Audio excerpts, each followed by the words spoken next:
नमस्कार साथीहरु, सदाका जस्तै आज पनि हामी भिडियो क्लासमा उपस्थित भइसकेका छौं। आज हामीले पढ्ने छौं कक्षा 11 को closing statement of affair and त्यस्तै statement of profit and loss भनेको यो 4 मार्क्स को क्वेशन छ।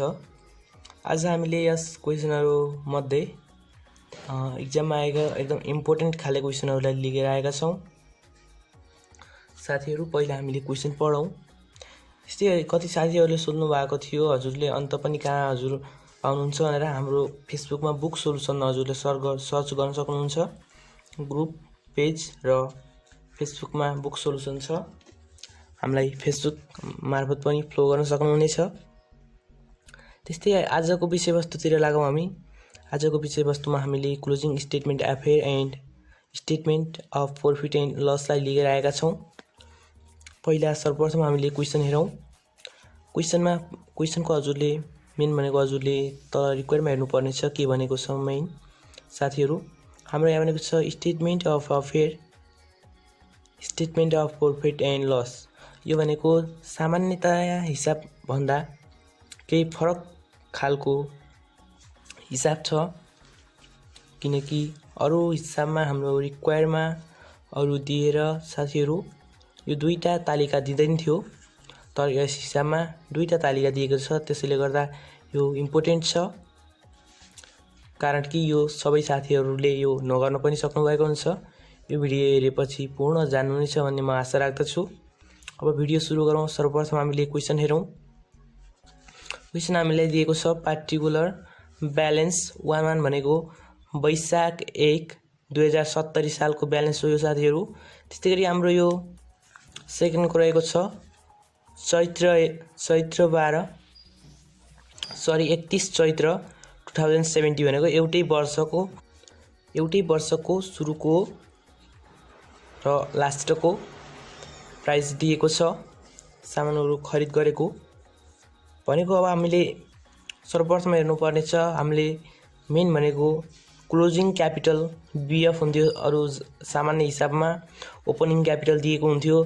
त्यसैले गर्दा हजुरले क्लोजिङ क्यापिटल बीएफ बाट यसको हजुरले प्रॉफिट र लस कसरी पत्ता लगाउने भन्दा साथीहरु, सर्वप्रथम त हाम्रो ओपनिङ क्यापिटल बीएफ भनेको 11/2070 को हुन्छ, अथवा वैशाख 1 2070 सालको वैशाख 1 गते भनेको ओपनिङ क्यापिटल अथवा क्यापिटल व्यवसाय सुरु गरेको यहाँबाट हुन्छ भने। त्यसैगरी हाम्रो व्यवसाय अन्त्य गरेको अथवा 1 वर्ष भएको कहिले हुन्छ भन्दा साथीहरु 2070 12/31 अथवा 2070 साल चैत्र 31 गते। सर्वप्रथम हामीले बनाऊँ ओपनिङ क्यापिटल बनाऊँ। पहिला ओपनिङ क्यापिटल बीएफ को लागि हामीले 1/1/2070 लाई लियौं। ल हेरौं साथीहरु, सर्वप्रथम यहाँ दिए अनुसार हामीले 71 लाई राख्ने छौं। फर्निचर भनेको हजुरको फिक्स एसेट्स हो। फर्निचरको ठाउँमा 2000 साथै त्यस्तै 2000 राख्नुहोस्। त्यस्तै हजुरको स्टक दिएको छ सेकेन्डमा। स्टक भनेको हजुरको 28000 छ। त्यसैले 28000 स्टक भनेको नि क्यापिटल हुन्छ। त्यसैगरी डेप्टर्स भनेको छ साथी, डेप्टर्स 21000। डेप्टर पनि हजुरको एसेट्स नै हो, थाहा नै छ। त्यस्तैगरी क्याश भनेको नि एसेट्स हो 1500। त्यस्तैगरी अब हेर्नुहोस् क्रेडिटर्स भनेको क्यापिटल तिर हुन्छ। Creditors 1,75,000 sorry 17,500। त्यस्तैगरी हजुरको अब एसेट्स र क्यापिटल तिर हजुरले भ्याउनु भयो। अब एसेट्स को एड गर्नुहोस् भनेको जोड्दा हजुरको कति हुन्छ भन्दा सोध्नुहोस् 2000 प्लस 2800 प्लस 21000 प्लस 1500 जोडेर हजुरले 17500 क्रेडिटर्स घटाउनुहोस्। हजुरको यसो गर्दा 35000 आउनेछ। यसलाई हजुर लेख्नु पर्ने हुनेछ ओपनिङ क्यापिटल बीएफ लेख्नुहोस् साथी। त्यस्तैगरी अरु हिसाबमा हामीलाई ओपनिङ क्यापिटल बीएफ दिन्थ्यो, बल्ल यो हिसाबमा हामीले ओपनिङ क्यापिटल बीएफ पत्ता लगाएका छौं। ओपनिङ क्यापिटल भनेको हाम्रो 35000 रहेछ साथी। अब हामीले अरु हिसाब जस्तै अब क्लोजिङ क्यापिटल तिर जाउँ। क्लोजिङ क्यापिटल निकाल्नका लागि हामीले वर्षको अन्त्यलाई लिगौं 31/12/2070 लाई लिगौं। त्यस्तै गरी हामीले अब यसलाई तालिकामा यो क्यापिटल अमाउन्ट एसेट्स अमाउन्ट भनेर दोस्रो तालिकामा हुनु पर्नेछ। हाम्रो दोस्रो तालिकामा राख्नुहोस् हजुरको फर्निचर भनेको कति हो साथीहरू? फर्निचर भनेको 2000 छ। 2000 भनेको एसेट्स फर्टी 2000 राख्नुहोस् 2000। त्यस्तै गरी साथी स्टकमा 30500 राख्नुहोस्। त्यस्तै गरी डेप्टर्समा 34000, क्याशमा 20000 राख्नुहोस्। त्यस्तै गरी इन्भेस्टमेन्ट भनेको पनि एसेट्स हो। इन्भेस्टमेन्ट पनि के हो साथी? एसेट्स हो इन्भेस्टमेन्ट। त्यस्तै गरी बाँकी रहेको हाम्रो क्रेडिटर्स भनेको 19000, यो भनेको हाम्रो क्यापिटल हो, क्यापिटलमा राख्नुहोस् क्रेडिटर्स। त्यस्तै गरी बिल्स रिसिभेबल भनेको 3000, हाम्रो बिल्स रिसिभेबल भनेको साथी एसेट्स हो, जस कारणले गर्दा एसेट्समा राख्नुहोस्। बिल्स पेएबल भनेको भए हाम्रो क्यापिटलमा चढ्थ्यो भने बिल्स रिसिभेबल भनेको भएर हाम्रो एसेट्समा चढेको छ। त्यस्तै गरी क्वेसनलाई हेरौँ। लोन भनेको हाम्रो क्यापिटलमा जान्छ 5000, इन्भेस्टमेन्ट भनेको हामीले एसेटमा चढाइसक्यौँ, अरू हामीलाई रिक्वायर्डमा केही भनेको छैन साथी, जस कारणले गर्दा अब हामीले एसेट्सतिरको सम्पूर्ण एमाउन्टलाई जोडौँ र क्यापिटलको एमाउन्टलाई घटाउँ। 19000 र 5000लाई घटाउँदा 48500 आउँछ। अब त्यस्तै हामीले statement of profit and loss बनाउनु पर्नेछ। यो बनाउँदा हजुरले सर्वप्रथम पार्टिकुलर अमाउन्ट लेख्नुहोस्। क्लोजिङ क्यापिटल बीएफ अथवा क्लोजिङ क्यापिटलबाट क्लोजिङ क्यापिटल साथी 48500 भयो। यसबाट हजुरले घटाउनु पर्नेछ सर्वप्रथम निकालेको ओपनिङ क्यापिटल। ओपनिङ क्यापिटल यो आफै निकालेको क्यापिटल हो हामीले, यो भनेको हजुरको 35000। 48500बाट हजुरले के गर्नुहोस् भन्दा क्लोजिङ क्यापिटल लेख्नुहोस् 48500, टोटल गर्नुहोस् 48500। टोटल गरेको भनेको यसैलाई देखाएको हो है साथी। त्यस्तै गरी हाम्रो लेस गर्नुहोस् ओपनिङ क्यापिटल भनेको 35000 भनेको यो ओपनिङ क्यापिटल। त्यस्तै गरी अब net profit for the year भनेको कति भयो भन्दा 48500बाट 35000 घटाउनुहोस् 13500 भनेको। त्यसै गरी हामीले यो दोस्रो क्वेसन लिएर आएका छौँ। दोस्रो क्वेसनले चाहिँ हजुरले हाम्रो फर्स्ट क्वेसन र सेकेन्ड क्वेसन हेर्नुभयो भने यसको हाम्रो यो statement of affair showing closing capital and PL को हजुरले 4 मार्क्स ल्याउन सहज हुनेछ। अब हेरौँ सर्वप्रथम हामीले रिक्वायर्डमा हेर्नुपर्नेछ। एक्जाममा रिक्वायर्डमा हेर्नुहोस् statement of affair showing closing capital भनेको छ एमा। सर्वप्रथम क्लोजिङ क्यापिटल बनाउनु पर्यो। त्यस्तै गरी हाम्रो दोस्रो बी नम्बरमा छ statement of profit and loss. हजुरले सेकेन्ड स्टेप भनेको प्रॉफिट एन्ड लस एकाउन्ट बनाउनु पर्नेछ। अब हामीले सर्वप्रथम क्वेसन पढौँ। A trade started business with cash RS 1 lakh. हजुरको यो 1 लाख भनेको हजुरको के हो भन्दा साथी क्यापिटल हो। हजुरले यसलाई सीले डिनोट गर्नुहोस्। सी हजुरको यो 1 लाख भनेको क्यापिटल हो। त्यस्तै गरी हजुरको एन्ड मेसिनरी हजुरको यो इम्पोर्टेन्ट क्वेसन छ, किनकि हजुरको अरू विभिन्न सामान्यतः सबै क्वेसनमा के हुन्छ भने हजुरको क्यापिटल मात्र दिएको हुन्छ। त्यस्तै गरी यो मेसिनरीको ठाउँमा हजुरको केही हुँदैन अथवा हजुरको ड्रइङ एकाउन्ट दिन सक्छ, त्यस कारणले गर्दा यहाँ मेसिनरी छ। त्यस कारणले गर्दा यो क्वेसन इम्पोर्टेन्ट छ। क्वेसन एन्सर अन्त्यसम्म हेर्नु होला भिडियो। मेसिनरी भनेको हजुरको 50000 दिएको छ। His position at the end of the year was as under भनेको तल दिएको छ साथी। अब क्वेसन हेर्नुहोस्। डेप्टर भनेको हाम्रो जहिले पनि एसेट्समा चढ्छ। डेप्टर्स भनेको हाम्रो कति दिएको छ साथी 40000।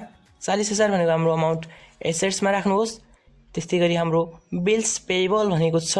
बिल्स रिसिभेबल भनेको भए एसेट्समा जान्थ्यो साथी, तर बिल्स पेएबल भनेको बिल तिर्न बाँकी हो, यो भनेको हाम्रो क्यापिटलमा जान्छ। बिल्स पेएबल कति 20000। त्यस्तै गरी हाम्रो स्यालेरी पेएबल स्यालेरी दिन बाँकी भनेको 5000। स्यालेरी पेएबल पनि क्यापिटलमै हुन्छ 5000। त्यस्तै गरी हाम्रो स्टक भनेको हाम्रो 30000। स्टक भनेको एसेट्समा 30000 राख्नुहोस्। त्यस्तै गरी ब्याङ्क ब्यालेन्स भनेको हजुरले 25,000 एसेट्समा नै राख्नुहोस्। त्यस्तै गरी अब हजुरको रह्यो यो तालिकाको हजुरको केही पनि रहेन। अब सम्झिनुहोस् कि हजुरको मेन भनेको मेसिनरी कुन ठाउँमा चढ्छ त एकदम इम्पोर्टेन्ट छ साथी। मेसिनरी भनेको एउटा हजुरको एसेट्सतिर जाने भयो, त्यस्तै गरी हजुरको पिएल खातामा पनि चढ्छ है त साथी। हजुरको मेसिनरीको एसेट्समा लेख्नुहोस् मेसिनरी भनेर 50,000 लेख्नुहोस्। त्यसपछि सम्पूर्ण एसेट्सलाई जोड्नुहोस् र एसेट्सबाट क्यापिटल घटाउनुहोस्, यानी कि 40,000 plus 30,000 plus 25,000 plus 5,000 minus 20,000 minus 5,000 गर्दा 1,20,000 हुनेछ। यो भनेको साथी हाम्रो क्लोजिङ क्यापिटल VF हो। अब हामीले क्लोजिङ क्यापिटल VF र क्वेसनको माध्यमबाट statement of profit and loss पत्ता लगाउनेछौँ। अब हेर्नुहोस् तलको रिक्वायर्डको question drawing for domestic use अथवा ड्रइङ फर पर्सनल युज भन्नु उही हो साथी। ड्युरिङ द इयर भनेको त्यो वर्षमा 10,000 रुपियाँ ड्रइङ भएको रहेछ। त्यस्तै गरी डिप्रिसिएसन अन मेसिनरी भनेको 10% भनेको मेसिनरीको मूल्यह्रास 10%ले भएको रहेछ। त्यसैले हामीले हेरौँ सर्वप्रथम हामीले लेख्नुपर्ने छ पार्टिकुलर अमाउन्ट भनेर एउटा तालिका बनाउनुहोस्। त्यसपछि हजुरले क्लोजिङ क्यापिटल VF 1,20,000 अमाउन्टतिर लेख्नुहोस्। त्यस्तै हजुरको ड्रइङ भनेको एड हुन्छ, यसमा एड हुने भनेको ड्रइङ हो, एकदम याद गर्नुहोस् ड्रइङ एड हुन्छ। ड्रइङ फर डोमेस्टिक युज भनेको प्राइभेट अथवा डोमेस्टिक युज भनेको उयो साथी।